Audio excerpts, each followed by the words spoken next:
Hey guys, welcome to part 9 of the Donkey Kong Country Let's Play. Okay, so we're nearly to the end of the game. This is the last video that's going to contain normal levels. Anyway, about the level at hand is what I meant to say, in whatever language I was just speaking.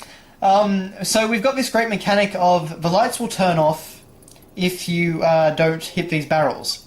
So it's actually a mixture of mechanics from the lights out mechanic from Kremkrock Industries and the stop go station mechanic from World 2. Now it actually works very well. I really like it.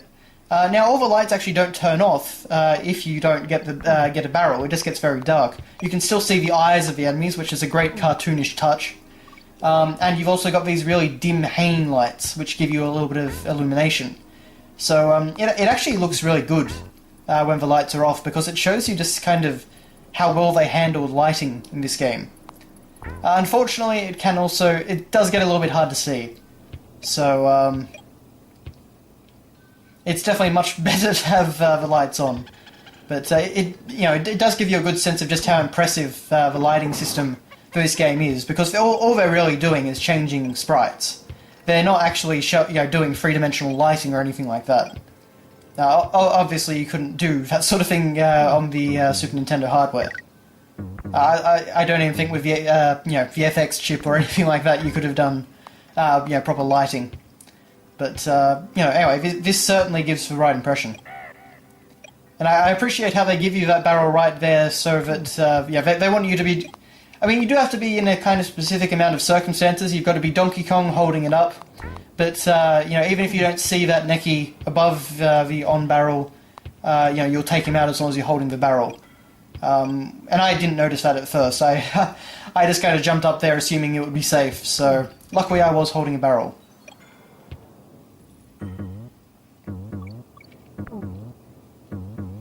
Jumping over bottomless pits in pitch black darkness. That gets a bit stressful. I do really appreciate this, how you can always see the whites of enemies' eyes in the dark. It's a very cartoonish element that I just love, but it also works really well for gameplay, because you can still make out enemies quite easily. Now, the orangutan. Yes, so unfortunately Donkey Kong couldn't see in the dark. So, he lost to a barrel, but, dodging barrels in the dark can be a bit annoying. Now, that's something I didn't mention, those annoying jumping claptraps. So, as you can see, it got me the first time, but I came back and I kind of figured out how they worked. So, I got my revenge. Now, platform perils, which I actually believe may be the very last normal level. But, anyway, so as you can see, it actually, the mechanic of the downward platforms has actually changed a bit. So now, any platform with an arrow, the arrow indicates which direction it's going. So, obviously, these platforms go right, that one goes up, but they time out after a short amount of time. So, and they just fall with you on it if you're still on it. But, so it's playing on that same mechanic, but making it far more interesting and varied. So it definitely creates for some more tense platforming scenarios. And of course they've got to have the armadillo enemies over here as well. One thing I've never really understood is what is the difference between the yellow wasps and the red wasps? Because they both seem to have a variety of behaviours applied to them.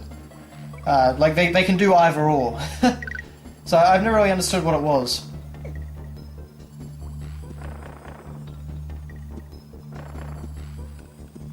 Luckily, all those armadillos are on a slope, so they can just roll safely to their death. Safely to their death. But anyway. Now things start to get a little bit more complicated. So we're going to have to kind of go back and forth a bit. We're going to start seeing some platforms that actually take us left, which is of course not the direction that we actually want to be going.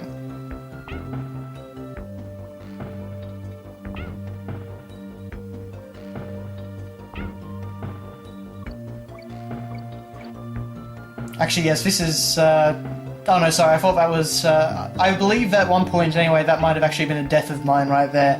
because I was using Diddy Kong, and I jumped onto the head of one of the big fat guys, and sorry, I can't remember their names, but anyway, I of course ended up bouncing off and ricocheting to the left, which threw me into a bottomless pit.